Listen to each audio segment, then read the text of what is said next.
definitely talked. SmackDown the week before was more interesting. I watched the week before. Yeah. Yeah. No, I've been catching up on SmackDown again. Like when Cody came out, I think with the black eye, Yeah. and pretty much called out Cena. Yeah, that SmackDown was intense. Yeah, it was. Yeah, it was. That Brussels crowd was amazing, though. We'll talk about that. Oh yeah, they were great. They were so much fun. I couldn't point out Belgium on a map, but I kind of want to go. They're close to France. I was gonna say that That's why we were speaking French. Yeah, hence why they were speaking French. Yeah. Yeah. That's Yeah, I picked that up. I'm like, oh, they're speaking French. Mm-hmm. Once I heard Simplement do, I was like, oh, it's French. Oh, it's Belgium. For a second, I thought it was Germany because the colors are very similar. Yeah, the colors are German. Yeah, I thought that's what I was thinking too. Is like their culture's probably close to Germany because it's the same colors. They're like in between. And like Not in like a in Central between, European country, but yeah, I guess What do you get when you mix France and Germany? Apparently Belgium. You get Belgium. You pretty much get Belgium. No ifs, ands, or buts about it. Oh my god. That's like, yeah. What do you get when you mix like wine and beer? Chocolate, apparently. No, it's just a bad mix of anything. To be honest with you, Yeah, wine and beer is a headache is the correct answer. Nah, not for me. I love me some wine. I used to pregame with wine all the time. Wine and beer? No, not wine and beer, just wine. No. Yeah, that was if you mix wine. Oh and beer, yeah, wine and beer, your headache. Yeah, absolutely. That's just something you don't do. Yeah, I'll it's either Cabernet or the other way. One or the other. Yeah, you want to hear a crazy story, AO? Yeah. So, our former big like Rant with Ant group that we used to be a part of, we decided to hold like SummerSlam. It was like what 2018 or 2019. Will we decided to hold like a little pregame. We called it Rant Fest at McMahon's across the street from Barclays. Yeah, that was 18 or 19. It was 18 yeah, or 19. Yeah. So I'm wearing one of my King Ricky Rose shirts, and I'm there like noon because I'm a degenerate at this point in my life. Probably still am. So, so the bartender, whose name we'll never forget, was Allison. We ran Allison dry, but she loved us. So Allison sees my King Ricky Rose shirt. She's like, "Oh, so I guess you want rosé." And I don't drink rosé normally, but I was like, well, I guess I'm wearing her shirt. And she's like, I got you. She literally would not let me finish a glass without refilling it. That's good and bad, man. Like, oh yeah, no, I mean, it's a great bartender. It's an even better friend, honestly. Yeah, absolutely. I must have polished close to 2 bottles and change. Quick too, I bet. Like that's one of those you don't really realize how much until. Yeah. It's one of those things where like I just stayed in that corner. And didn't move. This dude Phil was like, wow, Rick, you're so cool and suave, doesn't even look like you're drunk. And I was like, no, I'm drunk. Very. I just haven't moved yet. Yeah. I just haven't stood up to be able to determine how drunk I am. Yeah. Nice. It's not a matter of if, it's a matter of when. how. And how and when. It's a matter of when I got up. Because I think I did get up and my eyes started getting like woozy. And Ann, who's probably more drunk than anybody, was like, are you good? And I'm like, I'll be all right. Yeah, I'm fine. Yeah. Good. I remember my college senior year internship. They had like a little holiday, we're going out to some club, bought a section, invited a couple people, and it's all music people. So, it's a couple of engineers and, it's a bunch of degenerates pretty much. Absolutely. So I'm there. Oh yeah. And we have just free reign of however much vodka we want and whatever the mixes are. And we have a little section and I'm just going to town. Next thing I know, like, all right, you're an intern, you don't know any better. I knew nothing. It's free. I knew that I didn't have to pay for anything. That's all that matters. Next thing I know, I go to the bathroom. I'm like, oh, I'm a little drunk. I get to the bathroom. Starting to kick in a little bit. On the way back to wherever the section was, I get lost and everything also kicks in at the same time. So I'm wandering around this club now. And at some point I just fall over into somebody else's section and knock their entire table down. They help me back up, and then I kind of wobble back over and I find where I'm supposed to be, and then throw up on our section, and that's the end of the night. They send me home in a cab. The bigger question is, did they hire you afterwards? Absolutely. Yes. Hell yeah. Yes. Absolutely. Hell I'm yeah. still- That's I'm how you know you still- can hang. I'm still good friends with one of those guys now. Matter of fact, the guy that hired me, I'm still great friends with him now. He saw you, was like, that's a guy that needs to be on our It's team. like, yo, you know what? You're one of us. You're one of us. That is all that matters. That was I'd like to say it was a good night, but the only way that I could articulate where I lived to the cab that they sent me home in, like the driver, was just to take my ID out and show it to him like this. Like, just take Yes. I live here. me. Take me. Put this in your GPS and take me home. He could have dropped me off anywhere. What was I gonna do? This is pre-Uber, by the way. So Oh, jeez. if I was dropped off, then I'll just sleep here. You know what I mean? Wherever here may be. Yeah. Yeah. Oh, my God. To be 20 something. Yeah. Yeah. Speaking of someone just got out of his 20s, Will just made the 30 club, AO. Oh, welcome. It's downhill from Dude, here. I had my first 30s hangover on Sunday. Yeah, you're gonna start calling you Downhill Will. It doesn't No get better. kidding, dude. It was RUFF rough. Like we had like my friends bought a house. We're like, okay, we got to break the house and create some memories. It was a St. Patrick's Day party. And we drank like we were in college. Yep, Hey, and it can't hurt. do that anymore, can you? No, but luckily though, dude, we bought Rolling Rock and Miller Lite. So I was like, Okay, all right, you can light pound a beer. little bit. All right. Yeah, I know. I pounded. I was like, I woke up next morning, took it out of my pocket. I was like, fuck, there's 9 of these little things here. Yeah, those are Plus the good. Jello shots, Okay. Oh, a boy. Rage Cage, and Eagle Rare whiskey at the end of the night because like that Nash just poured it out for his friend Devin, and Devin didn't drink it. And he's just like, well, someone's got to drink. It's Eagle Rare. I was like, I don't drink whiskey, but let me try it. You will drink whiskey as you get older. Trust me. I sipped it, and I was like, oh, my headache's going away. I'll just finish it. Your head, that was just numbness. That's all. Yeah. Yeah, that's exactly what that was. Woke up the next morning, I was like, ow. Yeah, you Yep. don't chug whiskey, you sip whiskey. You'll learn that as you get older. Yeah. Oh, no, I sipped it. I sipped the fuck out of it for like the next hour. There you go. You're learning. And then McLeod gave me an edible, and then I had a Delta 9 before I went to sleep. Gone. Yeah, done. Although, no, dude, like, I couldn't sleep at all. I woke up the next morning, I was like, I wasn't in deep sleep. I was in deep thought. Just for hours. Just for hours.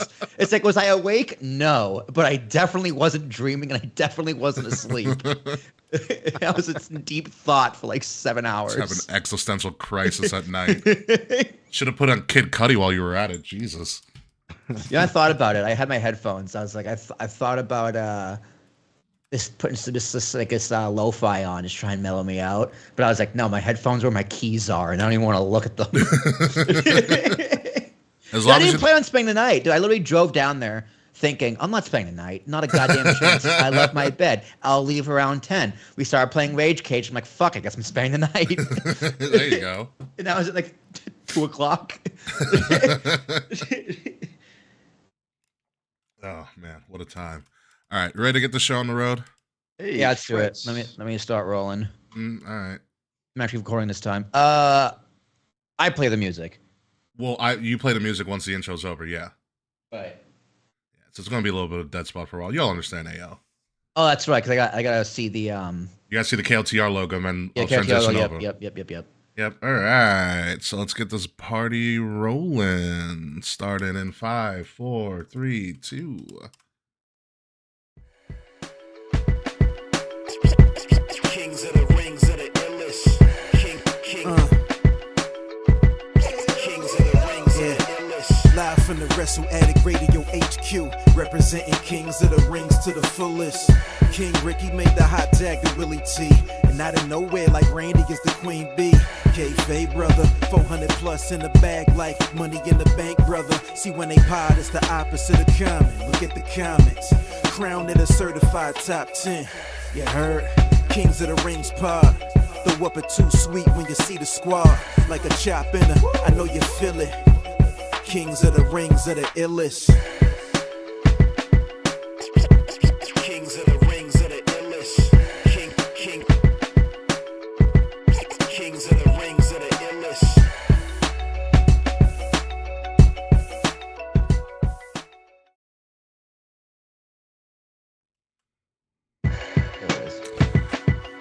Oh, we take 2 weeks off and we have just seen enough, folks. Ladies and gentlemen, welcome to Kings of the Rings podcast, episode number 402. I am your host, King Ricky Rose. Thank you guys for joining us tonight. We are live on Twitter.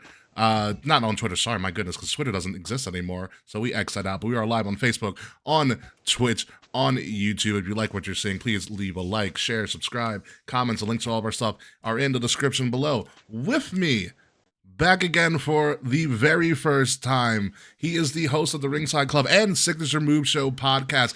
Most importantly, he is the creator of our brand new Jammin' theme song, A.O. Baker. How are you today? Peace, peace, peace, man. I'm doing all right on this fine Tuesday evening, man. Thank y'all for having me once again. Well, thank you for coming back with me as well. Somebody who's experiencing his first meat sweats in his 30s. Will Tarashak, how are you? Meat sweats? I don't know about meat sweats. I'm like the only one who didn't get sick after all that meat. Listen, I had a cold. I did not get meat sweats or sickness from Fogo de Chao, so. Fair enough. Yeah, that was a good Fogo. That was a good Fogo, except Jazz 1:30 in the morning. Yakking up. You know what it is? She's used to well done meat. So like well, all that sense. medium rare and rare meat was just like in my stomach was just like no. Yeah, not happening. But yeah, I am wearing this John Cena headband because he may have broken up with me, but motherfucker, I am not breaking up with you. I'm not giving up on this relationship. That's for damn sure. Man then turned into the crazy ex. Yup. Fogo question. How many rounds before you turn the sticker red? I don't know, actually. I don't know how many rounds. We should have counted because I did not count at all. I know we all fell into the trap because I haven't done Brazilian barbecue in like decades, and they're like, oh yeah, we figured out what we were all doing, and then they're like, oh yeah, just go to like the salad bar and the appetizer, and then your food will be out ready for you soon and everything. And I forgot that as soon as you sit back down to eat your like salad bar stuff, the meat just keeps coming out rapid fire. Yeah, they don't stop. Like, how many rounds? That's not a fair enough question. It's how many times you eat the same thing twice. Yeah. Fair enough. Because they bring you all that meat, right? And they're like, all right, we've done the looper meat. We've done it 1.5 times. Bring them the honey cheese. That'll fill them up. Oh, the honey cheese and they'll get the fuck out of here. Keep it coming, man. The honey cheese is the ender. Yeah. The honey cheese is the ender. The honey cheese was great though. I was like, you guys should have came out with this earlier. Yeah. But Fogo was great. It was an amazing time. Welcome to the 30s, Will. I made it. Yeah, surprisingly enough. Kidding. But yeah, in other news, Mr. A.O. Baker, now I know you and your boys at the Ringside Club, the entire crew of the Ringside Club, went it was in Jamaica, right? Jamaica, Queens, to House of Glory Wrestling on the Ides of March 15th, for everybody who likes Shakespeare. Thanks, Miss Green. And you got to see a headlining event by Mercedes Moné, formerly known as Sasha Banks. So tell us about this House of Glory experience, because I have never been. I've always wanted to go. I've heard great things about Hog, so tell us about it. All right, so they call us the NYC Arena. It's Club Amazora, and it's in Jamaica, literally right by the train station. So super easy to get to. Okay. Except, you know exactly where it is. You know exactly where it is. It's very easy to get to, but this particular event was not easy to park because Mercedes definitely brought some folks out. I went with my boy Ron. So I drove, Chad drove. Boog was there. Ron drove. Took Ron about 40 minutes to find parking. But Boog got there, I think, 2 hours before the show started. So he was the smartest out of us. There was only one other time I remember that many people being there. Swerve maybe last year, I believe it was, or the year before he won the world championship. So it was a little while ago, but he was AEW Swerve and his momentum was pretty high. Yeah. Other than that, I don't remember that many people. It was packed. It was super packed. The wrestling club, which is this after school program in shouts to Victor Perry, who's the teacher. They had a whole section. There might have been about 50 kids there, all in the same shirt. That's definitely a Mercedes thing that she did, because she's been affiliated with them for a pretty long time. Although they do go, like every time I've gone to House of Glory since I heard of the wrestling club, they've been there. But just maybe not that many kids, maybe 30 instead of 50. I wish I had a middle school wrestling club growing up. Kidding me? Like, God, you kidding me? Forget it. Like That's right when I got into wrestling. I would have too. never done. I would have never done athletics. Like after school, they just chill in school and watch wrestling. wrestling. Like, how cool is that? Amazing. But it was dope, man. It's like Indy Hartwell versus Mercedes was the second to last match. There was a tag match with the main event versus a couple of folks, but main event won that. But great showing for Indy, by the way. You know, like Mercedes is definitely like Ric Flair status as far as I can have a good match with anybody. And I'm not taking anything away from Indy. It's just that Indy hasn't always been known for the work. Indy's known for, you know, but that was a really solid match. Shouts to House of Glory for the copyright strike that I got on my YouTube channel. That was a fun one. They copyright strike. Yeah, they struck you? well, to be fair, I recorded the entire 20-minute Mercedes versus Indy match and uploaded it. I uploaded it when I got home. Yeah, That'll I can't get really you. do that. Yeah, you know, Can't really do that. That'll get you. Next thing you know, there's, you know, 10,000 views, a couple hundred subscribers go up, and then strike. Did the subscribers stay though? I lost one. That was okay. So it's a win. It's a win. I lost one. It's a win. But yeah, like other than that, like there's a good House of Glory is always a good time, man. Like I love smaller venues in general better than bigger venues, because no matter where you are, yeah, 100%. Yeah, no matter where you are, you can see, you know, the prices aren't too crazy. Like 2 beers, $20 with a $2 tip. You know what I mean? So yeah, I'm in friendly territory instead of $15 for 1 beer. You know, exactly 20 for 2. Did you ever do Laboom in the Evolve days? Time ago. Not for Evolve. I don't remember what the show might have been. But not for Evolve. We did a lot of Evolve shows in Laboom. It was perfect. I'm trying to think of the wrestling promotion I used to go to when I was like early in college, late in high school. It's Biff Busick. I'm gonna say the one with Biff Busick. There. Yeah, it was either Beyond Wrestling or like XWA. But it did tiny venues. There was one in Pawtucket. It was tiny, but so there was like seating, and then if you got the right ticket, you could do floor seating where you could stand around the ring. So it was like every match was like a giant lumberjack match, and except we couldn't get involved. But almost like PWG, like they're on the ring, basically. Like standing, touching the ring while like I'm calling Cassius Ono, Kevin Nash. Like or watching Joey Ryan put a lollipop down his pants and like feed it to Colt Cabana. Oh, it was a different era. Yes, it was a completely different era. I haven't heard Joey Ryan's Ryan's name in some time. It was just like, and I saw Biff Busick blade in front of me. Like he was under the ring blading at my feet, and I was like, "This is the coolest thing ever." Indie wrestling, indie promotions are little blood on the shoelaces never hurt anybody. Worth it if it happened. It was worth it. But yeah, like those support indie wrestling, dude. If you can go. It's always the best. Danhausen was there. Danhausen versus Mantequilla, which means butter in Spanish, or it was Danhausen versus butter. That was a good match. Mantequilla is a dope. He's a mainstay over at House of Glory. Anybody goes to House of Glory is gonna have a good time. I've never had a bad time at House of Glory. Yeah, it seems like a pretty raucous crowd. Yeah, man, because it's small, intimate. There's a lot of regulars there. You know, like they have at this point they probably do a show once a month, maybe once every 90 days. Yeah, I know their next once one. Every 60 days. Once they're every in other month. Chicago, and Cedric Alexander's debuting. Yep, he's debuting. Yep, in April next month. They're at the point now where if it's not once a month, it's once every other month. And so they have people specifically for the Queens crowd. Like I see a lot of the same people every time. And they also do, you know, just like any other indie, they have their signings also. So there's sometimes where they'll bring like the bigger names out to do the signing. but this time Mercedes was actually wrestling. You know what I mean? But Yeah. that's where I met Scott Hall there. I met Jake the Snake Roberts there. I met Mark Henry there. Not this time, but just in general at House of Glory. Be Yeah. pretty interesting if I met Scott Hall this past Saturday. Like, what kind of I'd be like, what do you know? what kind of show was this? It is crazy. Zilla wrestled too. Zilla fought too. Zilla fight opening match. Yeah, he's Hell yeah, damn. crown jewel champion. Is like their IC title basically. He's the Yeah. fourth world champ at Westside Guns Promotion, but he wrestled. Who the hell did he wrestle? He wrestled Dijakovic.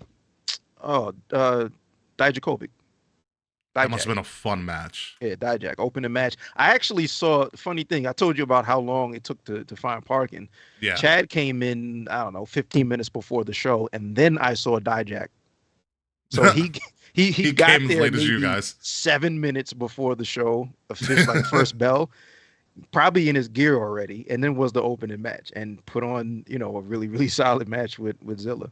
That's a pro right there. I'm low key. I'm not low. I'm starting to become a fan of Zilla, especially since I met him. I had like a 10-minute conversation with him at Comic-Con. Nice. He was just chilling. He actually introduced himself to me, which is kind of wild. So he's also a big dude. Like He is. That's a big man. Yeah, he's a solid stocky yeah. guy. Yeah, Yeah. exactly. Like you're not gonna move him. No. And he's like what, like 20? And he's a Something young, like he's very young guy. He's a young very guy.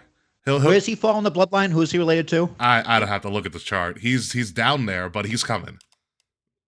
Yeah, I think he's like age range probably younger even than Solo, but yeah, around the same. I think they're on the same line, like the same. So somehow the Rock's cousin.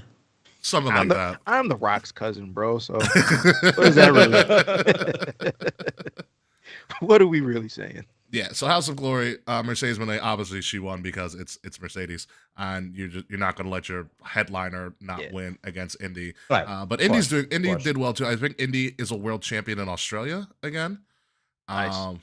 That's your thing. So it's good. We're going to see a lot more of these people coming out because the first wave of releases from I think fall are just now getting cleared. So a lot of people are going to pop up. I know Baron Corbin popped up recently. Jones just got cleared. So he has passed his 90 days.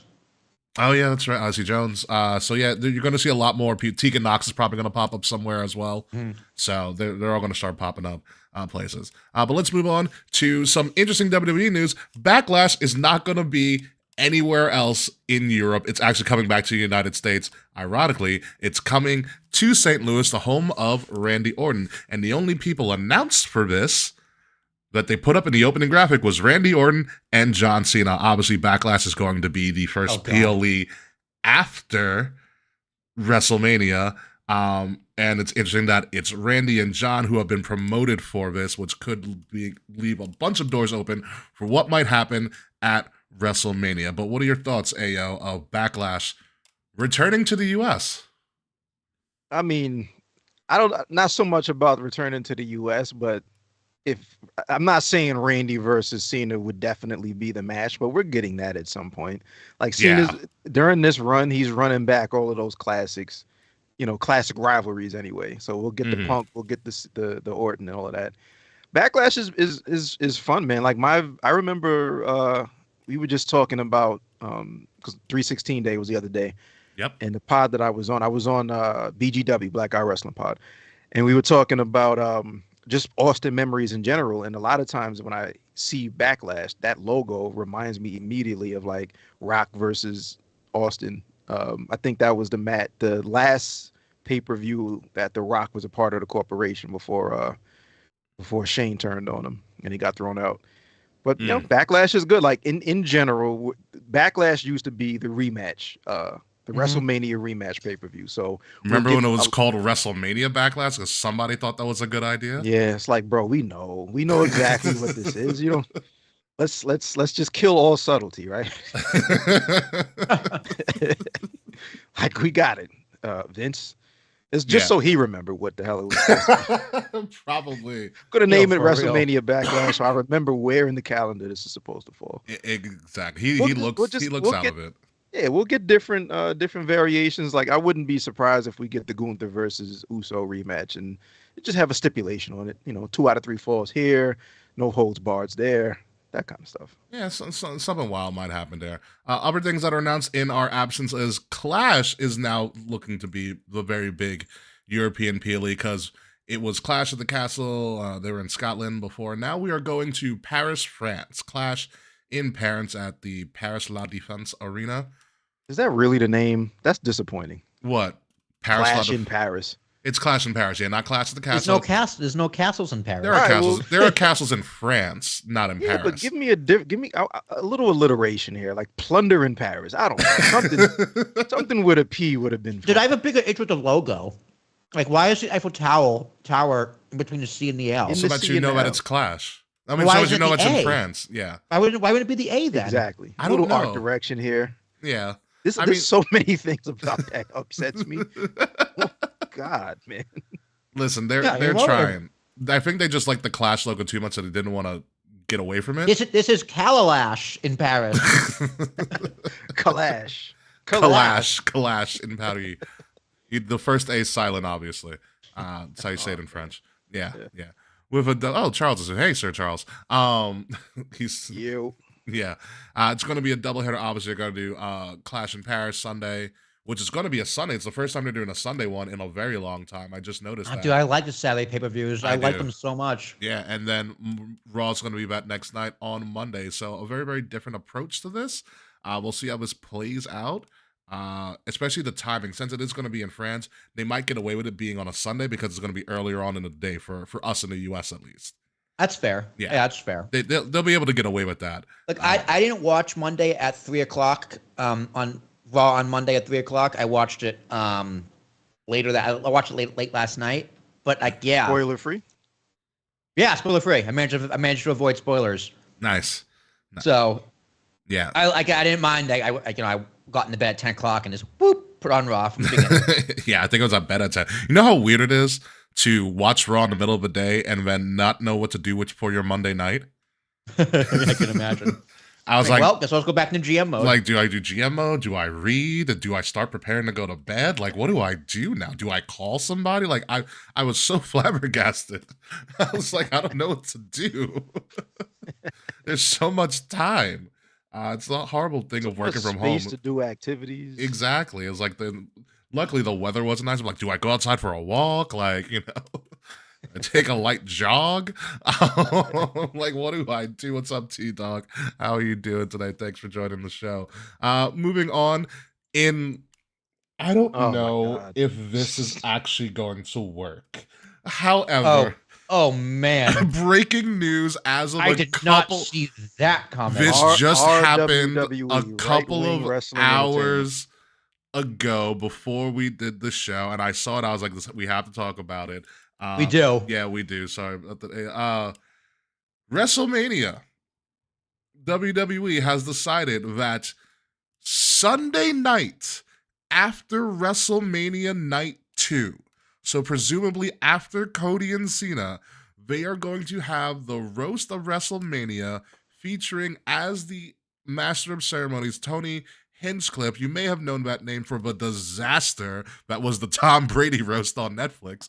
They have hired him to host this. I mean, disaster. Tom Brady roast was fucking awesome. It was a disaster. It was a disaster. Okay, that's a debate for another day. But continue. I'll let that one slide. I apologize. Yeah. It's going to be from the Fontainebleau Theater in Las Vegas. The Fontainebleau has a theater there, Blue Live Theater. This does not appear that it's going to be a televised event on Peacock or any streaming service. Smart. This is just going to be for whoever's in attendance. They did say that there are going to be some performers that are going to be doing some roast, including Sami Zayn, Braun Strowman, and there was someone else that was announced as well on their official announcement of this. I don't know where to start, so Will, take it over. Yeah, I do. So it's important to know who Tony Hinchcliffe is. Yeah, he is like if Jeff Ross was more vulgar in terms of roasting people. Tony Hinchcliffe is also a huge mark. Tony Hinchcliffe is a massive WWE fan. Mm-hmm. So I wouldn't be surprised if he did this shit for free because yes, he's one of Rogan's buddies. When I I think Ric Flair was on the Rogan podcast. Hinchcliffe was there. Uh-huh. So like this guy knows his stuff about wrestling. He's been a fan forever. He hosts a popular show, Kill Tony, which Yes. is where he gives comedians 1 minute he gives people 1 minute live and then roasts them for how good or bad they are, and then gives them a joke book and has reoccurring people. So Tony Hinchcliffe is one of the top comedians out there today. I say that's why I forgot he was the Marks. I was like, wow, this is really inappropriate because he's fucking Tony Hinchcliffe. But no, this is gonna be great. It's gonna be a phenomenal show, and I hope they do televise it somewhere because I'd fucking watch it. I mean, say what you want about the whole Puerto Rico joke and all that whole debacle. That was a dumpster fire, Ricky, as opposed to the Tom Brady roast. Yeah. But no, this guy is gonna do a great job. He's gonna know what you're getting into, right? He is a shock roast comedian. Mm-hmm. Like that is what you're getting when you pay to see him. So don't be shocked if he says some crazy shit. You make you go, wow. That's what he does. That's his whole shtick. That makes sense. The video for it, so I'll get to you in a second. The video for it is like 46 seconds that they put online. And it's Triple H talking to like Wade, and it was like Wade and someone else. And he's like, all right, so when WrestleMania ends, it's still going to be a little bit early. So like, what do we do? And they're like, and Triple H's like, what do we do, a roast? And whoever's next to Wade is like, that sounds like a terrible idea. And Triple H is like, you're right, that is a terrible idea. Let's do it. Let's do it. I know a guy. Yeah. So that's their promotion for it. So, Ayo, what are your thoughts on this being an added thing to this? What's looking to be probably the most expensive WrestleMania weekend ever, looking at all the prices of everything else. Easily. I haven't seen the prices. You don't want to. No. Since the first time I opened any of those links, and I was like, yeah, this is crazy. This is crazy. This looks like a watch party type of vibe. Yes, it is. Yes. I mean, look, man, this guy, the Puerto Rico jokes, that was trash. The same thing, like when he had Rick, I don't know if this was a different time, if it was on Rogan's show or not. I just saw a clip of it, but Rick got up and walked out because of this Tony's jokes about, some of them crossed the line as far as jokes about his kid that died. Ooh. And Rick just got up and left, like, all right, I'm not going to be a part of this shit anymore, and walked off. I think it might have been Rogan's. But that might have been Kill Tony. Yeah, he got up. Yeah, that probably was Kill Tony. Yeah. Which, yeah. I mean, I don't know if I see no reason why Rick would want to patch it up, but Rick has probably had issues with people in the past and they've worked it out. I don't know, man. Not a fan. I've never watched a full Tony Hinchcliffe show. This will not be my first. If I was there watching live or if it was streamed, either way, I wouldn't be watching that shit. Not a fan. But, to each his own. If this is your vibe, enjoy. He's an acquired taste. Yeah. Yeah. Yeah, you say I hate him, I get it. You know what I mean? Like, I'm not gonna try and defend Tony Hinchcliffe's comedy. I know what you're getting into. Yeah, so this is going to be interesting. What comes out of this, what we hear from this, if we hear anything at all. This is also going to be in the same theater where they are going to have the Hall of Fame, which is looking very small right now, by the way.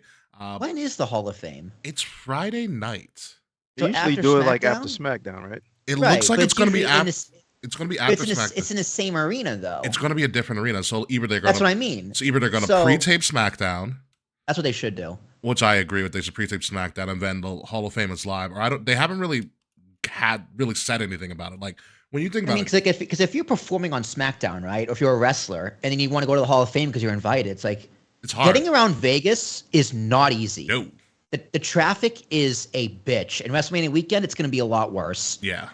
Even with like the private cars and the big Humvees, whatever it is they use, Navigators, the limos, the Navigator, yeah, those are the ones, right? And Escalades, I don't know where the arena is, but I do know where the Fontainebleau is. The Fontainebleau is near the Westgate, which is by the convention center, which is sort of near the Sphere. So yeah. So do you know where the Luxor Hotel is? The Pyramid. Yeah. Yeah, the arena's close to that. Next to that, so that's not close. The rest, no, well, not the T-Mobile arena. I'm talking about where WrestleMania is going to be at Allegiant Stadium, where the Raiders play. Allegiant Stadium, yeah. But I'm saying that so the SmackDown is going to be in the arena. In T-Mobile, yeah. In T-Mobile, so that's near the giant pyramid. No. Allegiant Stadium's by the pyramid. T-Mobile, I think, is further down. Is this a situation where it's like the Garden, like they have the theater? It's technically the same building. No. Or are these two different? No, these are two different buildings. So the Fontainebleau is the hotel. Yeah, that's also the official hotel of WrestleMania that they're giving like Yeah. discounts and stuff for. Yeah. So Dude, the Fountain was a discounted dope hotel. yeah. Hashtag discounts. Right? So WWE's really like seriously before we move on, taking over with all the arenas and the housing that they're going to book. So you have WWE World, which is clearly going to be at the Convention Center. The Hall of Fame and this roast with Tony Hinchcliffe, it's going to be at the Fountain Blue Live Theater. You're going to have SmackDown, Raw, NXT Stand and Deliver at the T-Mobile Arena, and then WrestleMania 1 and 2 at Allegiant Stadium, where the Raiders play the football arena. So it is truly a giant takeover of stuff that they're going to do for WrestleMania, and Lord help anybody's wallets who decide to go out for this, because it's a lot. I went to Toronto for a reason. Everybody except for West Side Gun and that dude with the green smiley face shirt. Yeah, he's got to sell drugs. Okay. He has to sell drugs at this point. Right. Yeah, it's got to be drugs. It really has to be. Speaking of drugs, I finished the AEW Revolution. Anywho, AEW... how many drugs did you need? Not much. It was just important. We'll talk about it real quick. AEW Revolution happened a couple of Sundays ago, March 9th. And as someone who's starting to watch AEW a little bit more, I liked it. It was really good. You had some classic matches for the most part. Every match, as long as the card was, pretty much hit for me. I was like, wow, this is surprisingly a good match. Wow, this is surprisingly a good match. Like, Mercedes' match, even though I knew she was going to win against Momo, I was like, wow, this is surprisingly a really good match. You know, Ospreay and Kyle Fletcher, I knew it was going to be a good match. I didn't know it was going to be that good of a match. Tony and Mariah May, the Hollywood ending was... I've heard so many good things about that match. It is... Yeah. If they did it the right way, it would have ended if they booked it, it would have ended the show. And I thought it would have been a perfect ending to the show with the way that they ended that match. But they didn't, obviously, because Mox and the title you don't see had to come on. So, well, I don't know if you're aware. What do you mean the title you don't see? Okay, all right, let me explain. Is it a John Cena title? No. Since Mox won the championship, he's kept the world championship in a briefcase. So we literally haven't seen the official world championship in probably months. 6 to 7 months, somewhere around that. Yes.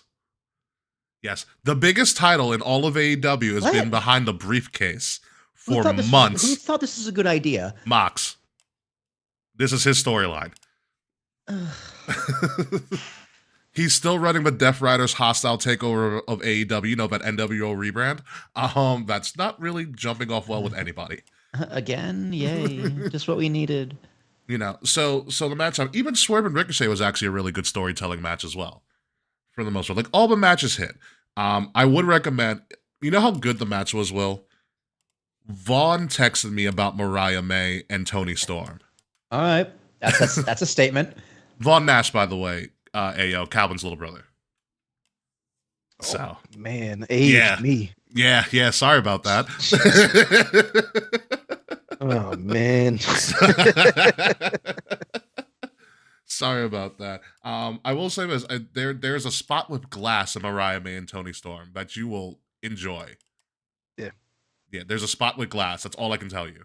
Good amount of violence, not only in that match, but just throughout the card, salt and peppered in there. There was a good amount of blood. It's a good amount of AEW blood. Yeah. You know, average AEW blood. All right. So back to this ending of the match. You have the main event. You have Mox versus Adam Edge Copeland, or Cope as he likes to go by these days. And it's a match because Copeland's like, I'm gonna win, you know, the title, blah blah blah, from this briefcase. The title that you still don't see. Okay, so the match is going on. It's an okay match. Based on everything else you saw, it's not the best match on the card by and large. So it looks like Edge is about to win. And then Edge gets pulled off of Mox by somebody dressed up in all black from under the ring. It turns out to be Christian. Christian then unzips his jacket and reveals the contract that he won at All In. Essentially AEW's Money in the Bank. The only big difference is Christian just has to sign the contract. Instead of presenting a briefcase, he just signs the contract whenever and he automatically gets a title shot. So he does.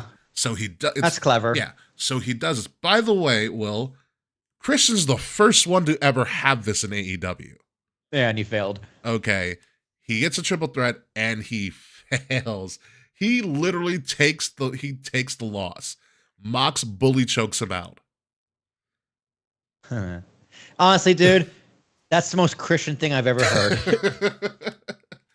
Christian's always been a number 2. There was a running joke, AO, about Christian's in there so that Edge didn't have to take the pin. I wouldn't even say that was a joke. I think that feels accurate to me, brother. My concern with this whole thing was I compare it to the first ever cash-in by Edge, ironically enough. If Edge loses the first cash-in, that gimmick is dead in the water. So when I see Christian be the first one to do this gimmick and he loses, why would anybody care about that moving forward when you do it again at All In? Hopefully, it actually is dead in the water and we don't do this again. I think one Money in the Bank gimmick is enough. We've already got that at home. We don't need another one type of vibe. I don't know. I think like the other problem with that match, not only it ending, but just the way that they approached it is when you have a card with as much craziness as we saw with like everybody going, 11 on a scale of 1 to 10 in pretty much all of the big matches. And then the world title comes and now they're, just calmly cruising at a 5, 6, 7. They were coasting through that match. Yeah, it just the whatever intensity that you need in a main event world title match, they didn't have it, man. At all. All for a belt you don't see. For a title we haven't seen. Yeah, all for a belt you don't actually see. And Biden that's revolution was still for president. Actually, that's correct. We saw the title during the Biden administration. We haven't seen it during the second Trump administration. That is a good barometer, actually. So much has changed. So much. It's like the title wakes up from a coma. It's like Kamala won, right? It's no, buddy. Buddy. Right? He's gonna wake up and say Joe Biden won, right? You go, whoa. Wait a minute. First, a lot to catch up on, Belt. So you're telling me he dropped out? So you're telling me he dropped Worse. out? He debated first. Where have I been? You've been in a briefcase. It's like when Captain America woke up from being frozen. You've been asleep, AEW World Title, for over 70 years. Are you gonna be all right? Yes, but I had a date. Oh god! Hey, it was at this point, great show though. Yeah, at this point, it was a good show. It was one of the better shows. At this point, this title better come back brand spanking new. I don't want to see the same title. Like, if you're going to hide it, it needs to be brought back with something special on. Like, make it spin or something. Like, do something different. God, they did a spinner belt. I think the internet would try so hard to defend it. Meltzer would try so hard to be like, this is the greatest thing in wrestling. And everyone would see through it. Yeah. Oh, absolutely. Absolutely. It would be great. But something that we cannot see through is John Cena turning heel in not Germany, but Brussels. As I mistakenly texted somebody about that. But John Cena. Brussels sprouts. Yes. Home of the waffles. Belgium, Brussels and Belgium. John Cena went off and got what I can only describe, because I was in the crowd when this past thing happened, can only be described as Roman Reigns just beating the Undertaker at WrestleMania heat. Yeah, the heat was really good. The crowd played their part very, very well. Yeah. The "Let's Go Cena, Cena sucks" chant legitimately gave me chills, because I was like, dude, I haven't heard it that chant that energized. Maybe ever. In almost a decade, if not a little bit more. Like, it was just like, okay, here we go. Turning heel was 100% the right move. It was supposed to be Cody, as the dirt sheets would say. Yeah, no, it wasn't. And Cody said no. And Gort said no. Yeah, Brian Gort. Yeah. Yeah, it is what it is. Cena hit a lot of notes saying, like, I felt like he was breaking up, but I also felt like he was gaslighting. a bunch of people. He was like, I gave you my all and you just wanted more, more, more. And I almost want to say, like, John, I'm not Nikki. I was about to say, like, that whole segment was probably very triggering to Nikki. Think about how many promos he's cut on her at breakfast. You take. What about me? This was a regular breakfast conversation for them. But what do I get? What do I get? Coincidentally, over Belgian waffles. I didn't want Belgian waffle. I wanted French toast, Nikki. You know, you just take and you take. Dude, I'm not gonna. Towards the end of the promo, though, he kind of started getting like energized again. It's like, oh, there's babyface Cena coming out again. Yeah, it's like he didn't fully bury that babyface person. And as great as the promo was, when Cody came out, it was just like, I don't want this. I was kind of like, yeah, I don't want this either. Because Cody's whole point was, I want to fight John Cena at WrestleMania. Whatever this is, I don't want to fight that. And I was just like, yeah, Cody, you're right. I don't want to. I get John Cena's whole message of, you don't get new gear, you don't get new music. Your time is up, my time is now. I clapped.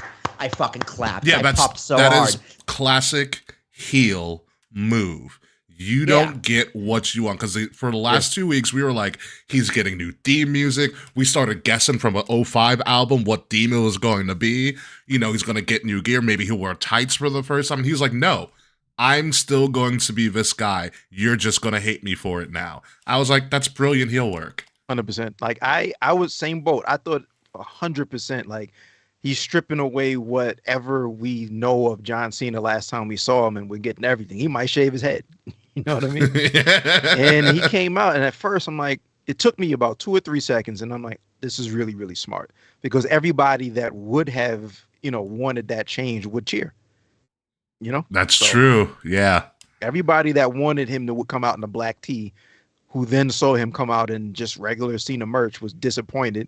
And so you didn't have to turn them. We already aren't on your side. And then basically he just had to cut the promo on the kids. You know what I mean? Yeah, and that cameraman did dastardly work spotting that kid in the crowd in full Cena regalia. Yeah, he did. Yeah, he did. That was the 50 Cent. What did you say? Fuck me for? Me. that's exactly what that was.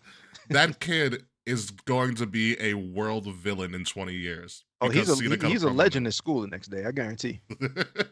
He's a legend. Dude, when Cena goes, oh, I see you all wearing my gear. Don't worry, you're just as guilty too. I was like, me? What do you mean? What do you mean, John? Not me.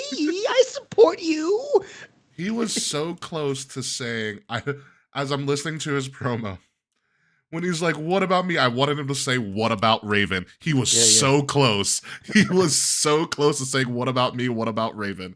I was like, please just say it once. But it was a brilliant promo. Kid Cena. John, he was so mad. I think the funniest part, the only thing I didn't agree with him with was he goes, you guys made an invisible joke and kept it going for 15 years and you still think it's funny. It's not funny. I'm like, John, objectively, it's hysterical. It's funny. It's funny. It is. I laughed. I was like, I'm glad he mentioned it because it's fucking hilarious. I love how he just starts the promo out with whatever he tweeted earlier in the day. It's like this philosophical whatever the hell, and this is the first thing that he says. I think his promo should only be some of whatever he tweets. Like, just get philosophically annoying and then just leave. Drop the mic. And Michael Cole calling him a prick afterwards was really the final nail. Michael Cole is doing his best work just going at Cena. Yep. Yeah. Just absolutely going. Corey was like, I get it. Like, you got a point. Yeah. I hope it moves past I hate the fans, because I think you only get one of those. I hope so, because it was good for what it was, even though it's just like, John, I don't believe you believe these words. Like, I get you're playing the character, but the best heels are the ones you believe they actually believe, like the Miz. Like I feel like the Miz believes almost every single word he says about people. Absolutely. But Cena's just like, you're backing on the fans, and it's just like, I don't fully buy it. And if he kind of tied in the Cody Rhodes somehow, I think it could have been a little more stronger. But hey, we still got 4 more weeks to WrestleMania. Yeah, so I hope, he said what he had to say, fuck you to the fans, and now focus it back to Cody. Like, why did you do it on Cody? It's because he said he's your new toy. Yeah, he was getting there. He was getting there, and he stopped himself. Yeah, and then Cody. Yeah, we got enough. So. We have room for like what exact? Are we getting more detail about why he's aligned specifically with The Rock? You know, are we getting more deep? Like, I think if they do this right, which we can hope, it's 50-50, then we'll start to get more details, and some of the layers of John might still shed.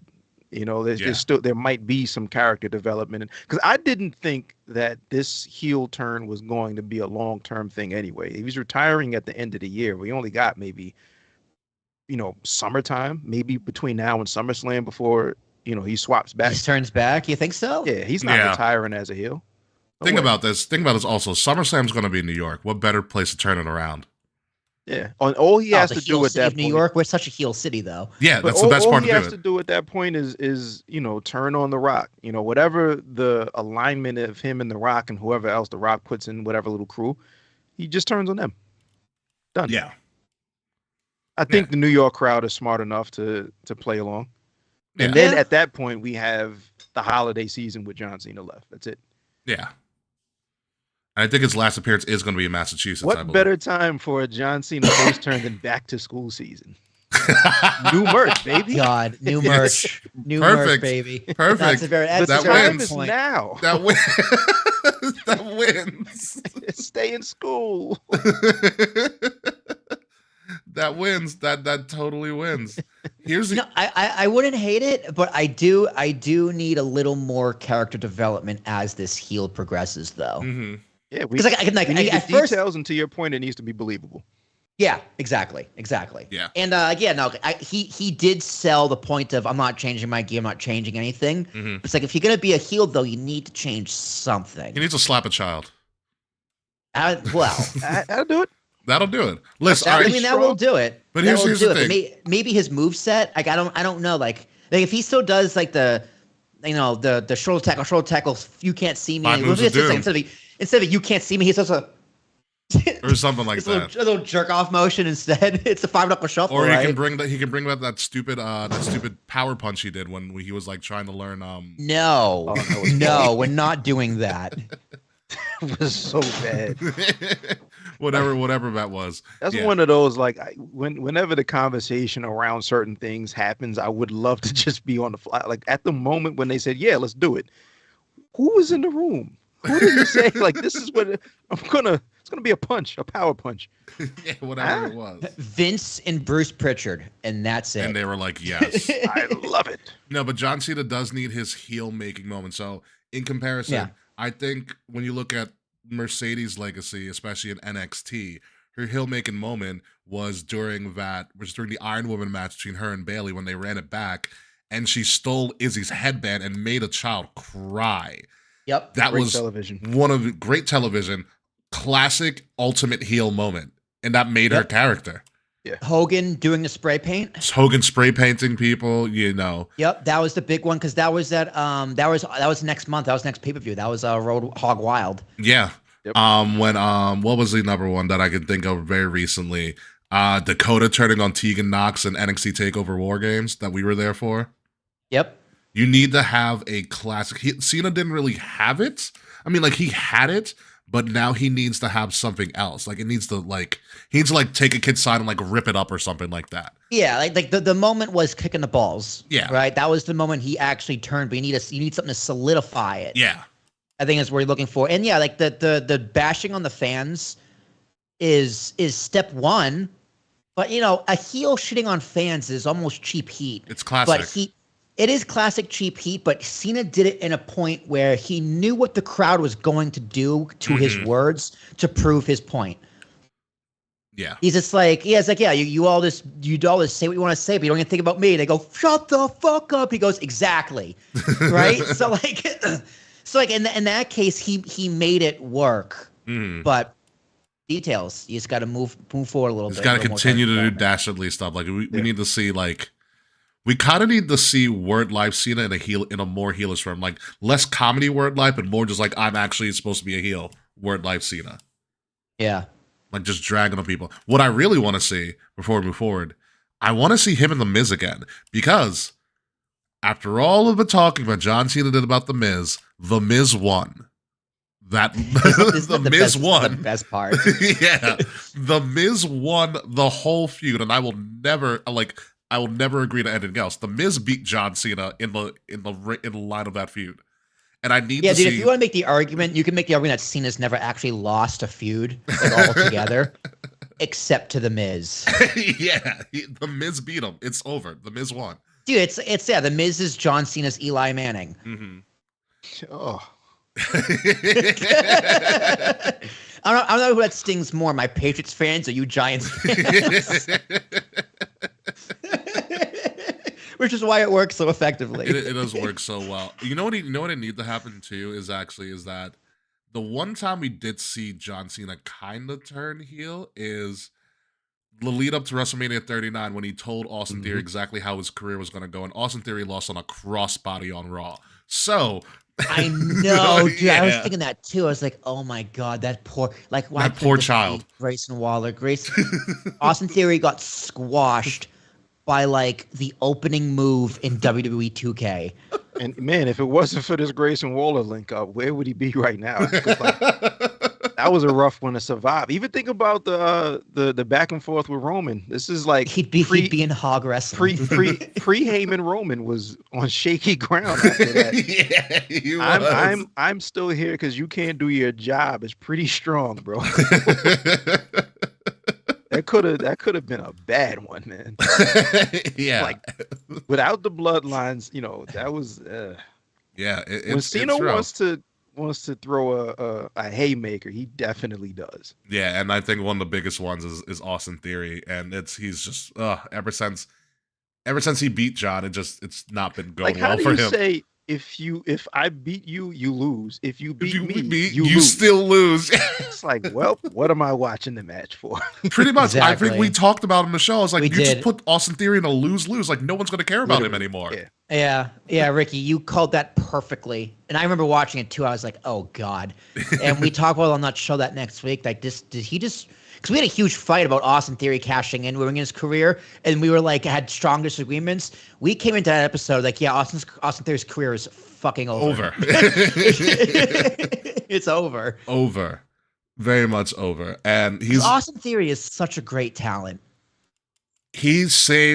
Austin Theory was very much saved by Gargano on the way when they showed he had comedic range, and he was perfect. The Way is a very underrated faction because they were absolutely hysterical and they were heels. I mean, Indy came into her own there. Index. Exactly. Index. Exactly. Yeah, that was a great time, and that was a great time in the NXT run. For all of that. But let's move on to other highlights going on in WWE. Oh yeah, Roman's back. Roman said, "Let me make an appearance before you guys go overseas, so I don't have to do this. So I don't have to go overseas." It's pretty much. I'll see you when you get back. Pretty much. Safe travels. No, he is showing up on SmackDown, I think, this week. Yeah. He has showed up on SmackDown. But Roman came back to a very electric MSG crowd. It's so electric that Andrew Schultz was a face. Let's let that sink in. Andrew Schultz is always a face. So how is Andrew Schultz a heel? Andrew Schultz was a face because he was compared to his segment, because he did a segment with Logan Paul. I know, no, but I mean, Andrew Schultz is from New York, so when is he normally a heel? When he's doing anything else. I like Andrew Schultz. People don't like Andrew Schultz. What's wrong with Andrew Schultz? Look up the Kendrick Lamar stuff. That's why. Oh God, was he Team Drake? No. It's kind of worse than that, but I'll let you figure that out on your own. Okay, I'll give that a Google off screen. But yeah, you might not like what you read. Is hilarious. You might not like what you read. But anywho, the Roman Reigns came back. He helped Seth win, and then he also beat up Seth. He beat up Seth and CM Punk. Technically, he helped them win. We don't know where this is going to go. Obviously, we're getting Seth, Punk, and Roman on SmackDown, which is kind of the reason Seth showed up on Raw. He's like, "Hey, this is great. I'm going to SmackDown." That's literally his promo. Yeah, that's what he did. He's like, "You want to see me here, right? Well, watch SmackDown." Yeah, watch me on another show. So I don't know where this is going to lead. This obviously, I think, going to lead to some sort of wild triple threat. But Yeah. Ayo, is this the right move to do Roman, Seth, Punk in a triple threat? That's a great question. I think the way that they set it up with Seth just kind of beefing with everybody makes it intriguing anyway.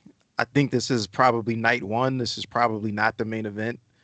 I think you end night one with the Uso win just to send the crowd home yeeting.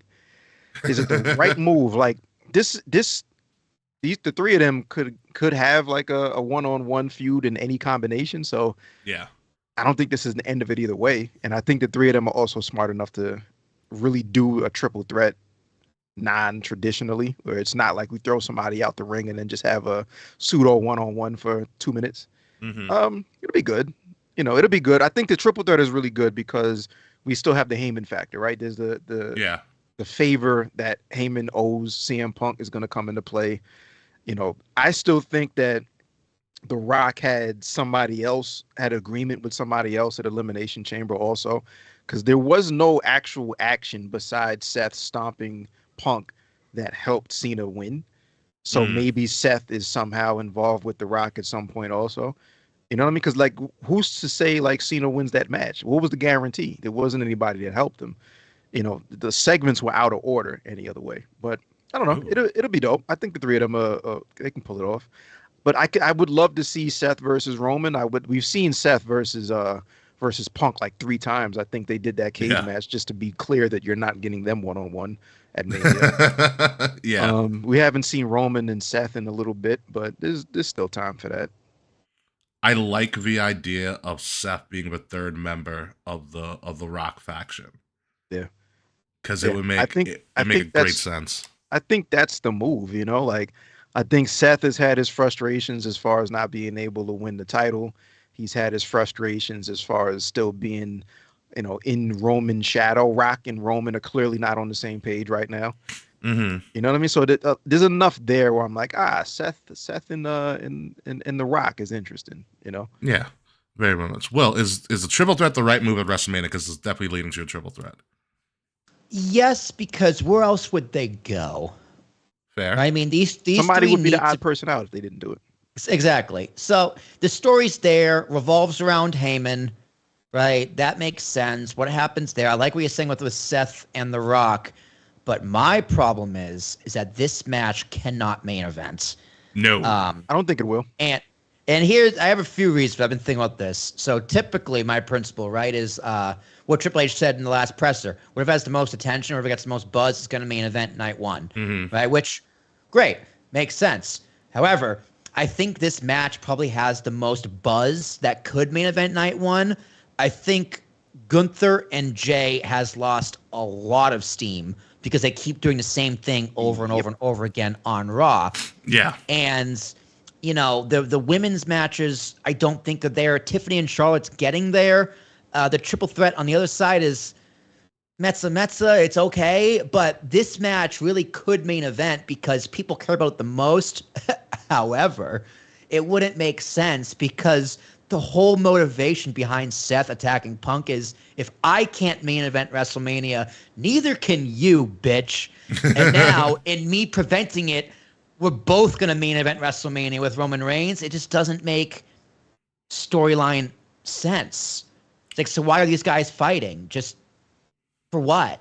So this match can't main event. Yeah, which is very interesting too, because this will be also the first WrestleMania that Roman Reigns hasn't main evented, and I think since 2020. Since 2020, yeah.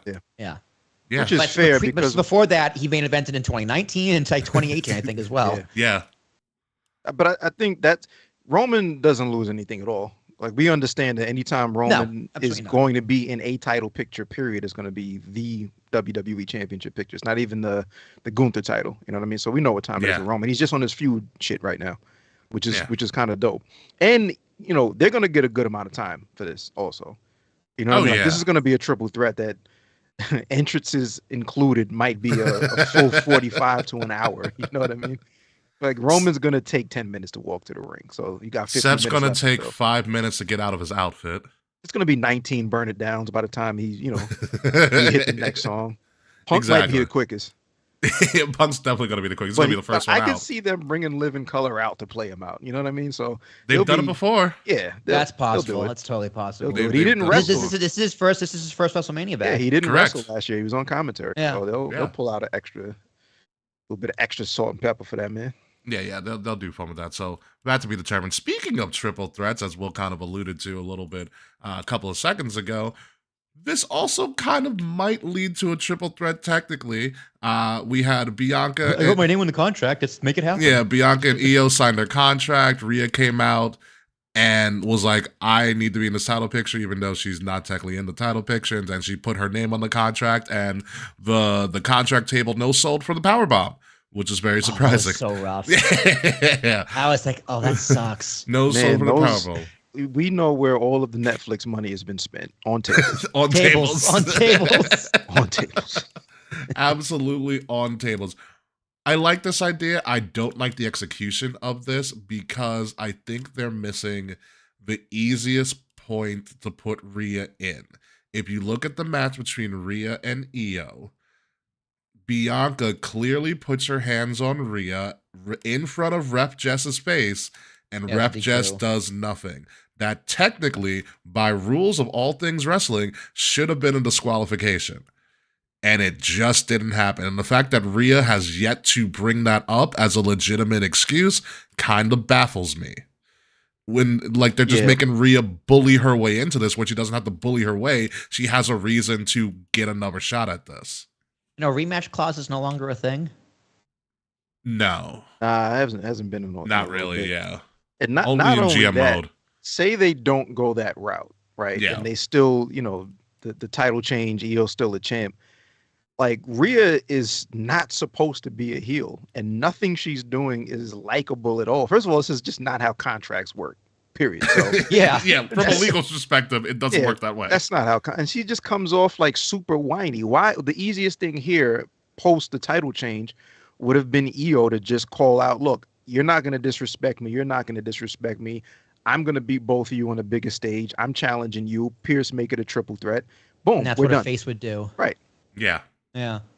Like, so there's a few story points in That we're missing, yeah. like, I don't, and we're going the dumbest route.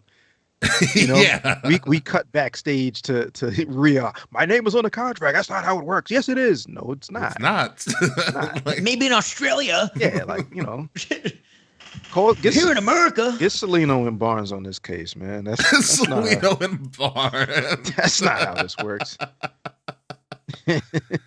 Yeah, there's a lot better ways. Like, the triple threat is great. I ideally wanted to see Bianca and Rhea out as a one-on-one. I thought everybody did. I thought that's where they're going. And then they put in Io. And, like, listen, Io's a primetime player, a big game person. So she's gonna put on a match. Her and Bailey was a great match last year. Like, Io's good. I didn't think they should have shoehorned Io into what's clearly going to be a Bianca and Rhea feud. Yeah. But Yeah. Again, Io and Bailey was a good story. yeah, It was a very good story. The match was, match is better than you think if you watch it back. yeah. I, Maybe it was I the- maybe it personally was the think greatest Io is over it. incredible. Like, Yeah. I think Io is really dope. Mhm. But yeah, even going back to the beginning of all of this, like, why isn't this just a straight up one-on-one with Rhea and Bianca? Like, this is Yeah. what we've wanted for so long. Like, That's why what they won't we teased just at get Elimination Chamber. Like, I don't understand why. Like, let's find something else for Io to do. It was just weird how she won the title clearly as the third wheel. So Yeah. I feel like what's going to end up happening is she eats the pin regardless of who goes over. Yeah, to and she's extend so it. clearly she's so clearly a transitional champion. Yeah, and that's disrespectful. I think Io was way too dope for that, Yeah, personally. I agree. So you have Bianca in this storyline, and then Bianca's doing double duty in technically another storyline where Naomi did it for Bianca, not The Rock. Naomi did it for Bianca in a very interesting soap opera like segment. Yeah, it's like, Christ, are these bitches dating? Like, what? Like, where they talked over each other a little bit. And it's interesting because I don't know where this is going. I think this is clearly leading to Jade versus Naomi in probably a night one match. I do enjoy what Bianca and Jade, and to an extent, Naomi do really well is tell stories with their clothing. They've done that very, very well. Go on. You have, obviously, in this picture that we see here, if you're watching us live, Bianca's in mourning. She's in all black, but she's still trying to shine, hence the sparkliness on her garment. Naomi is mourning for something completely different. And then when Jade showed up later on in the segment, Jade was out for blood because there was literally drops of blood on all of her white outfit because you wanted to murder Naomi. So there's a lot of storytelling going on with that. Hence, also, when you go back to Elimination Chamber, Bianca and Naomi came out in all white, playing all of this innocence. Jade came out in black, being like, I'm here to kill somebody. So there a lot of this story is being told in the outfits that they're wearing thus far. The bigger thing, I think, here, which I think went past a lot of people's heads, is when Naomi finally confesses that she did it, and she did it for Bianca and all of this stuff. There is a thread that I don't know if they're going to move forward with, but I think they should. Naomi says, as Bianca's walking out the ring, every time I try to stand up for myself, you all turn on me. Which is a very very layered commentary. And if I'm a person in that writer's room, I would be like, that's the feud. That's how you get Naomi to villain. Use that truth, because that's clearly a truthful statement. That's a shoot. That's a shoot statement from Naomi, and you could work with that. But I don't know if they're going to do it. And that's, I like where this could go, but I don't know if they're going to harp on the major points that they need to harp on. What are your thoughts, Will?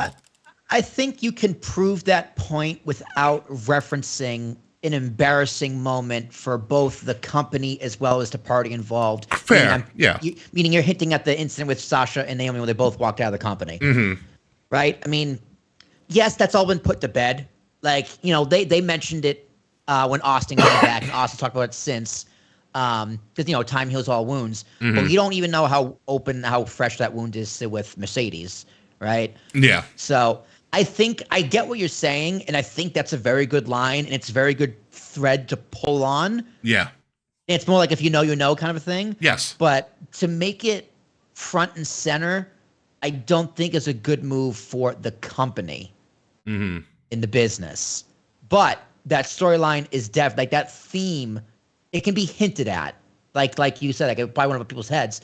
That one of my head, right? But people like you, if you know, can point that out, and people who like it can like it. So yeah, I think WWE always has that argument in that case that it was a different regime. Like they left during the Vince regime. Yeah, true. So it's that a was different Vince. vibe. Yeah. Mm-hmm.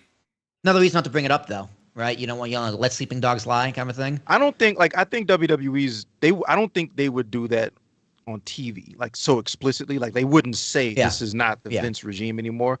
What they would do is, I've heard, I don't know how true this is, but it does make sense that they specifically target a lot of basically micro influencers, let's say. So it's people with podcasters that aren't that big, 500.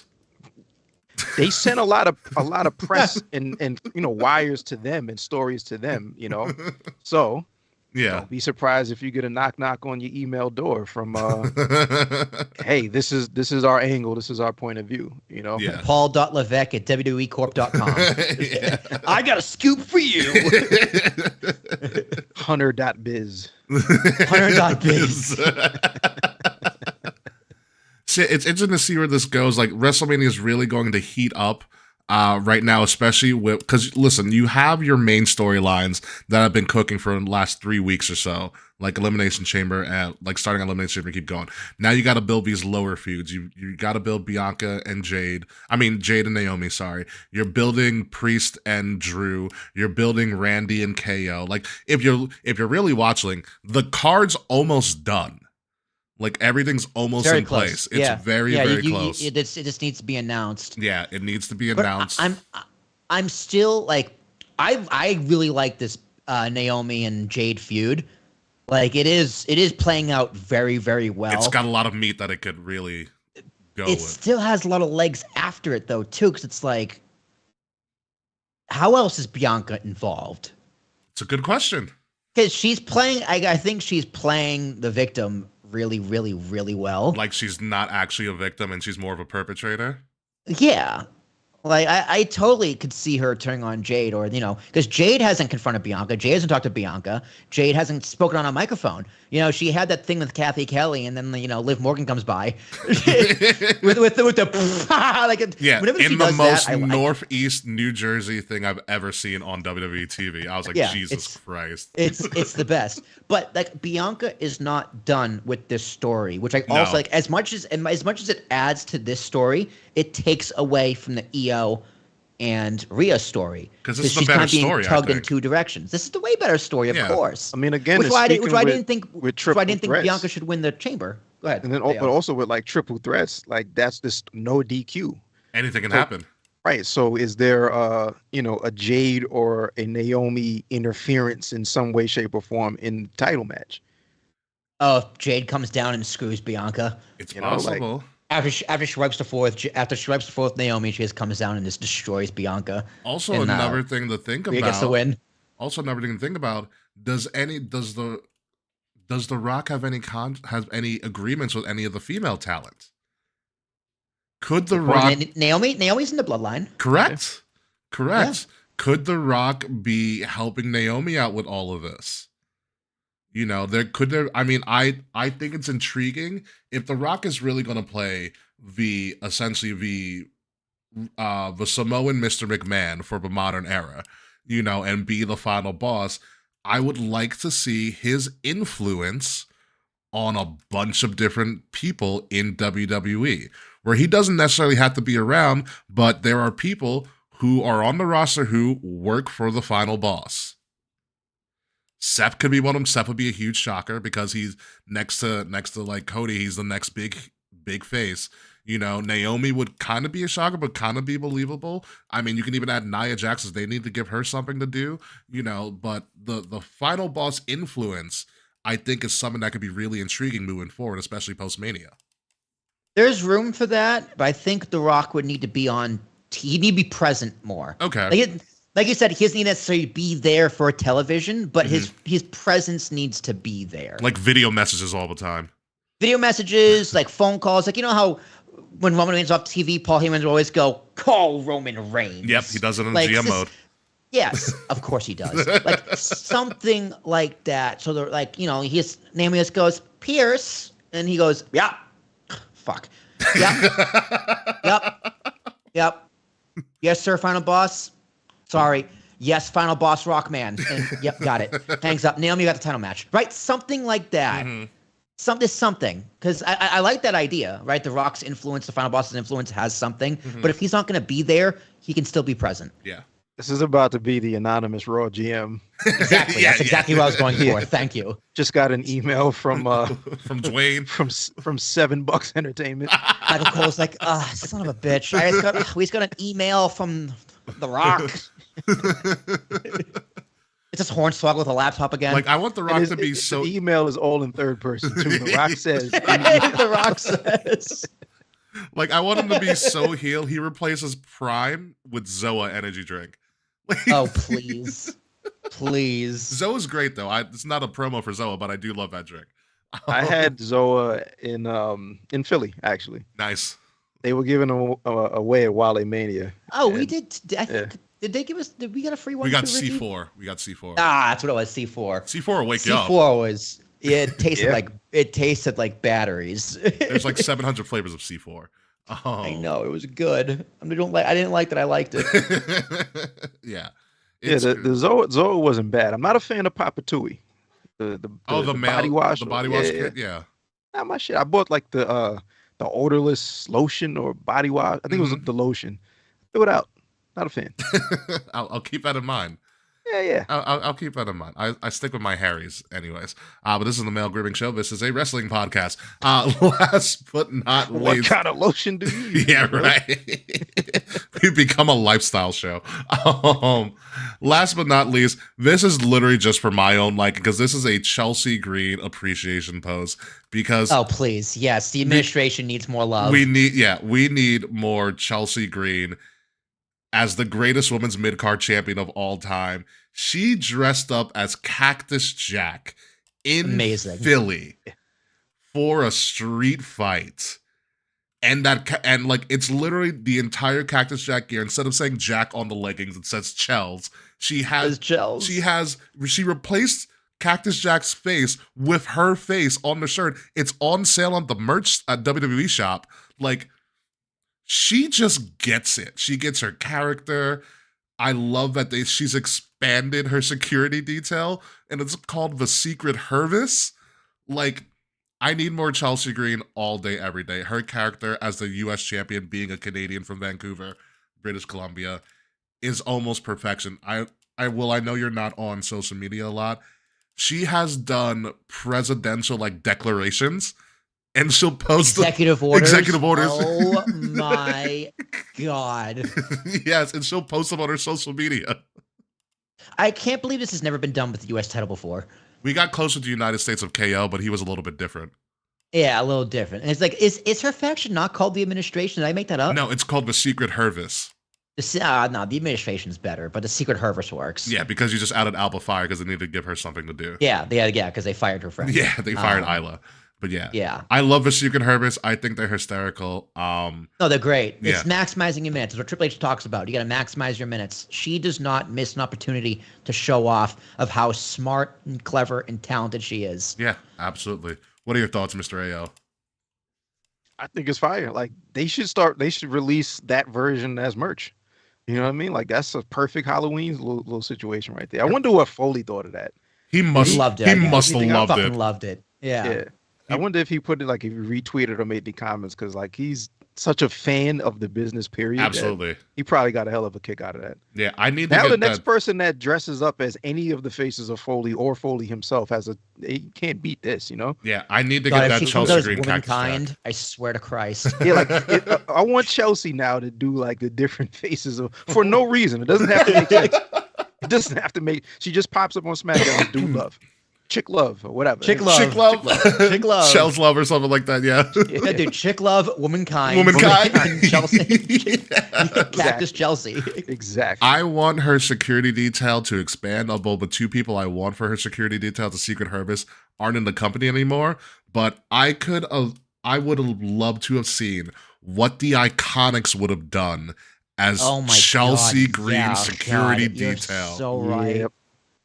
They would have been. They might be if you put them with Piper and Alba, and you have Peyton Royce and Billy Kay just going bananas. Dude, it's extra funny because none of them are American born. Exactly. I should say American born. Exactly. Oh my God! I would be crying every week. It's like Doge. It's Doge. Like Doge. None of them are actual American born. We want to get rid of all of this. Yeah, they just want to get rid of everything. Oh my God. If I was Triple H, I'd get on the phone with the Icons and be like, listen, we don't need you to wrestle. We just need you to be a security. Do what you do best. Be loud and Australian and just cause a ruckus. Because did she give Piper an actual title? Is she like a defense secretary, but she gave her like an actual I forgot what her actual title was. It's like, you're Secretary of State, you're Department of the Head of the Treasury. Yeah. I know they're collectively called the Secret Hervis, but that Secret Hervis needs to expand. Yeah, it definitely needs to. As long as they're all not Americans, all foreign-born people, born. Yeah. All foreign-born. Yeah. So shout out to Chelsea Green. I got to give it to her. Yeah, shout out to Chelsea Green. Incredible. Absolutely amazing. It's just chef's kiss, and she won the title on Long Island, so she is a Long Islander by default, also by marriage. She's doing way better than the Intercontinental Champion, Lyra Valkyria. Sure. Yeah, I mean they don't give her much to work with. Now she's going up against Raquel next week. Yeah, by that I mean they gave her plenty of ring time. They don't give her any character development beyond the woo. I was about to say that was it. Like she's just now getting people, to chant woo during the song. Yeah, the matches are dope, but there's no real direction there for her. That's what I mean. Yeah, I mean, but that's the problem though. AO, like everyone can work. Yeah, right. Exactly. That's the problem. We're in a generation that everybody bell to bell. Everybody can go. Now. Yeah. And WWE is more about the storytelling in the moments than the actual wrestling. And even just like a connection with your character in the audience. That too. Yeah. Like Chelsea Just- Green, she fucking exactly. gets it, and Exactly. if she gets it, she's into it. Us as an audience, We're we into get it, and we're into it. Yeah. Or we think it's fucking annoying, which is even better because she's a heel. Yeah. Yeah. Yeah. So- I mean, if you also look at it, Mia Yim's getting into her character. Like the long back attack is one of the funniest things in wrestling. Oh my I was god, like, is that when she twerks? Yeah, it's They're like, oh my god, it's the long back attack. I'm like, it's just her twerking. It's just her twerking. But to be fair though, she has a just really long slender. back. Yeah, She has she's just slender, very slender. long back. It is crazy. All right, we can talk about shenanigans all, but that is the end of our show this week. I want to thank Mr. A.O. Baker, the Ringside Club of the Signature Moves Yes, show. sir. Please promote your stuff, Mr. A.O. Man, I first of all thank you fine gentlemen for having me on this this program. Absolutely. Just dropped a brand new hat just in time for WrestleMania season. If you go to wrestlehats.com, I dropped the hat that I'm wearing. I'll bring this up a little closer so you can see it. I like it. This is a leather trucker hat. You know, this is a classic silhouette as far as pro wrestling goes. But this is, leather. It says everything is pro wrestling because if you look outside, pretty much everything is.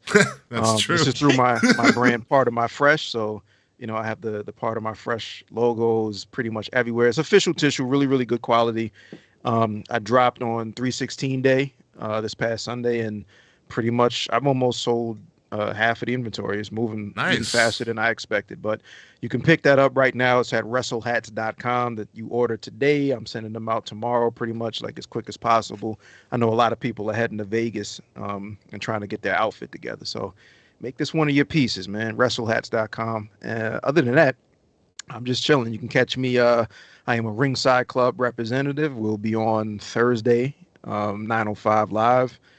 And yeah, it's pretty much it. Partofmyfresh.com, wrestlehats.com, and therinsideclub.com. Oh, I just dropped the Heinz commercial, which is really, really dope to say. So You what? yeah, I wrote a commercial for Heinz, 3 of them actually. The ketchup? And the baby food. I flew to London. Oh, okay. I flew to London in January to Mhm. shoot the commercial, and it just came out last week actually. Oh, snap. So that's really, really dope. Nice. I do yes, have a just- question for you before we Yes, move sir. on and stuff like that. So I've kind of been as I doom scroll as I kind of end my day and stuff. I saw you posted about a connection between Street Fighter and professional wrestling, and Yes, I sir. need you to elaborate on that for me because I have not watched it yet. I'm sorry, but I figured you were Yeah. being on the show, so you could just talk about it right here. Absolutely. So the character Zangief is actually Huh. based on a former amateur wrestler that turned pro wrestler named Victor Zangief. Who's from Oh. Russia, I believe. He wrestled amateur, but then he got trained by Antonio Inoki and wrestled. He had a short run. I think his first match might have been like 89, 90, if I remember correctly. And he was done by like 93, 94, so really, really quick. But he wrestled a bit in New Japan, and then he did 2 or 3 matches in WCW as well. Mm. They did some crossover shows, like some tag league stuff. There's not a lot of footage out there on him, but if you Google around, you can find it. Suplex based guy, but he looks exactly not like the character Zangief, but he looks like if you hear the name Zangief, what you would expect that guy to look like. Just Russian wrestler trains with the bears type of vibe. Body hair on top of body hair. His body hair has body hair. But yeah, that's the connection. So the character Zangief in the video game Street Fighter was based on an actual wrestler, real guy named Victor Zangief. That's wild. I'm gonna have to play Street Fighter right now. At It's a some nice point. little nugget. It's one of those things I don't even remember how I came across that information, but I'm like, yo, that's kind of fly. So Yeah. Everything is pro wrestling, just like the hat says. everything, bro. Especially the White House. Look at the election, man. Look at the election. Look at that Tyson versus Paul boxing match on Netflix. That was about as wrestling as it gets. Yeah, it was. Clearly, that man's pulled a couple Yeah, of punches in the first we round. you were all worked. Of course. Of course. We were worked into setting viewership records on Netflix. Yes, we 100%. were. So with that being said, Will, ready to get out of here? Hell yeah. All right, let's do it. Hit me.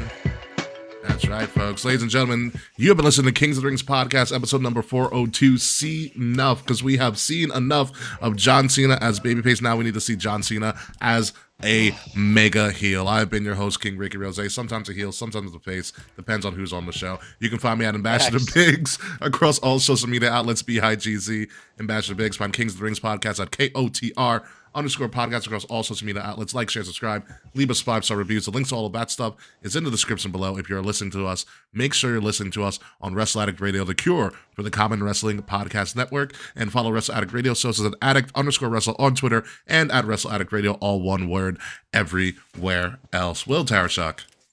Ladies and gentlemen, I didn't take this thing off because it was cutting off circulation to my brain, and I kind of need that to think. So maybe next week it'll be a little more broken in. If I go to the gym, just kidding. The gym, me, no. But ladies and gentlemen, it's me. It's Willie T. John Cena made a broken your heart, but hey, we'll get him back. Just, stay thirsty. Yeah, just in time for back to school season. So when we come back next week, folks, hopefully AEW will show their world title, probably not. NXT is probably going to do something with Stephanie McMahon having both titles. NXT is probably going on right now as we speak. I'll be watching Daredevil in like 20 minutes anyways. And the road to WrestleMania will hopefully get a little bit more clear. And also, there's a special John Cena thing happening at WrestleMania too. We'll talk about that on the post show. So until next week, folks, goodbye, good night. We'll see you soon. And oh yeah, fuck you, Slack. Fucking Slack.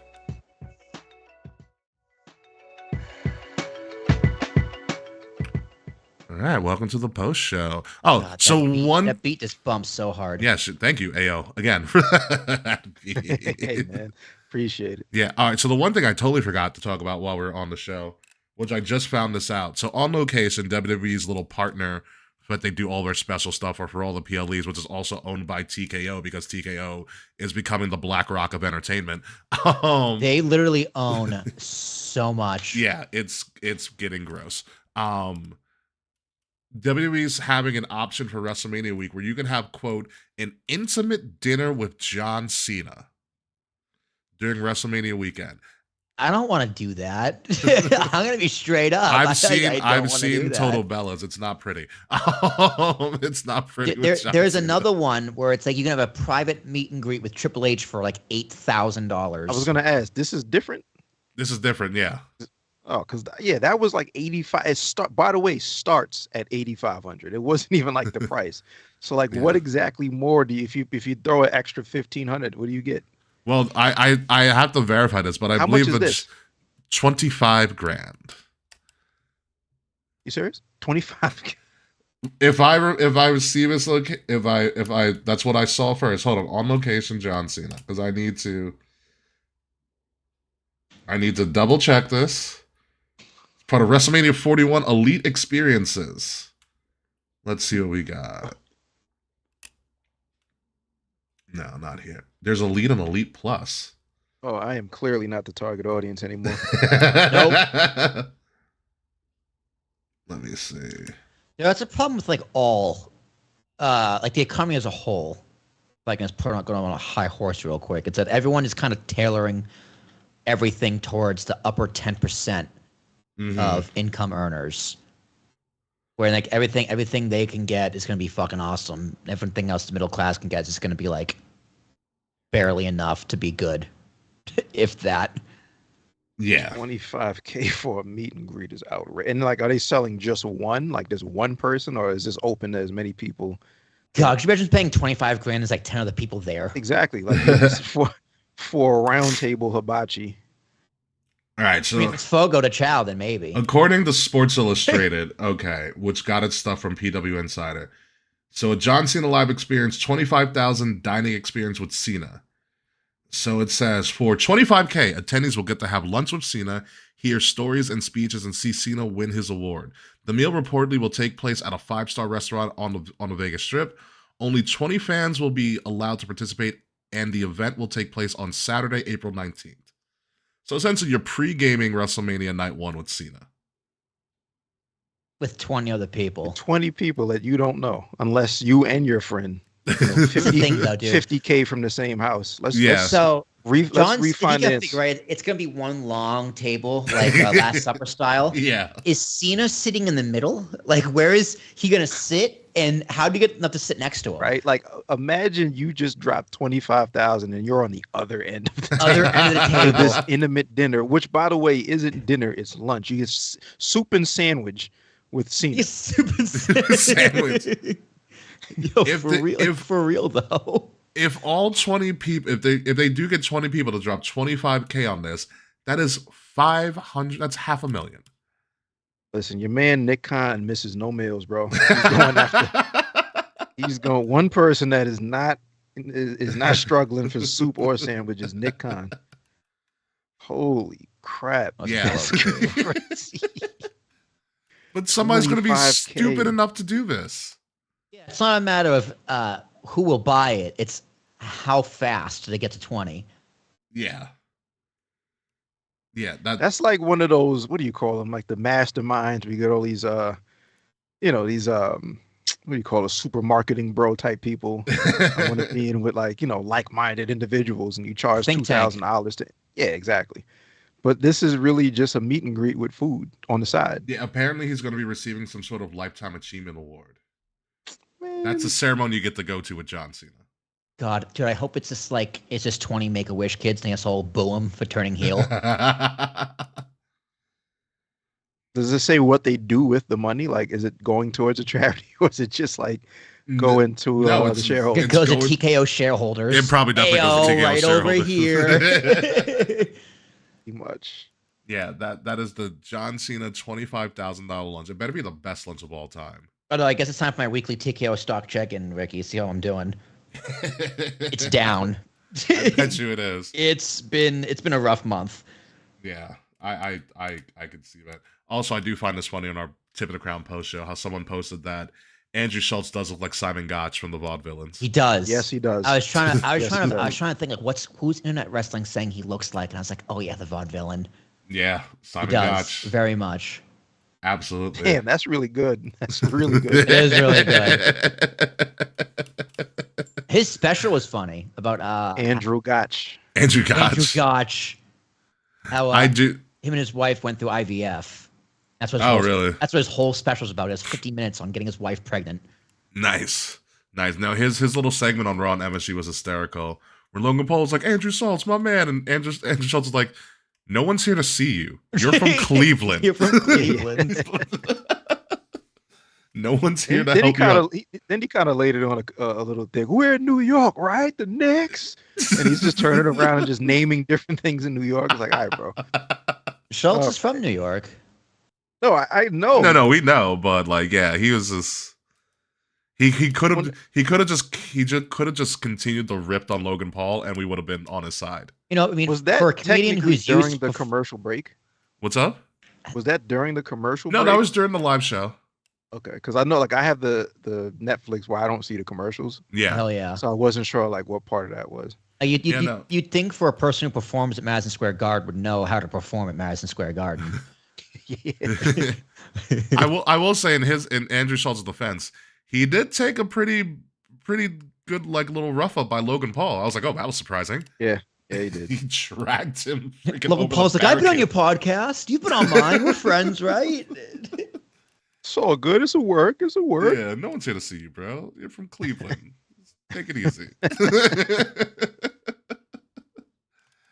Oh my god. Most of the people that live in New York now are from fucking Cleveland. He's one of us, basically. Pretty much. I'm from Massachusetts. Does that count for anything? You also live in Jersey. You're still in Hoboken. That's fair. I lived in New York for 5 years, though. That's fair. Well, Massachusetts is kind of expected. I always people are always surprised how expensive Massachusetts is. It's crazy expensive. It's like cost of living. No, not. Let me be more specific. The salary needed to raise a child is the highest in Massachusetts. Yeah, it's in all of the U.S. the highest. Yeah, it's the Yeah, most- it's like combined household Wait, in income. the U.S., it's the highest in Boston. in the No, highest Massachusetts. Massachusetts is state the of. state. Oh, in Mass. So, Got it, got it. but basically yes, because of Boston. So it's like between you and your partner, you would need to make $300,000 in household income to be able to afford a child in Massachusetts. That's one child. Thruple. It does work in the X-Men, so. Not in my relationship, that's for damn sure.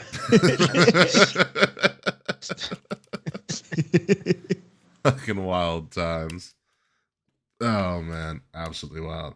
All right, I'm gonna let you guys go and get out of here. Plus, I want to watch Daredevil. All right, it comes dude. out in like 2 days or 10 minutes actually. So yeah, Ayo, thank you again. Ayo, pleasure meeting you, my man. Till next time, you're welcome back anytime. Till next time, we're getting Thank out of you, here, gents. folks. All right, Yep. brother. Thank you very much. Later, Ricky. Later, Show's guys. uploaded, by the way.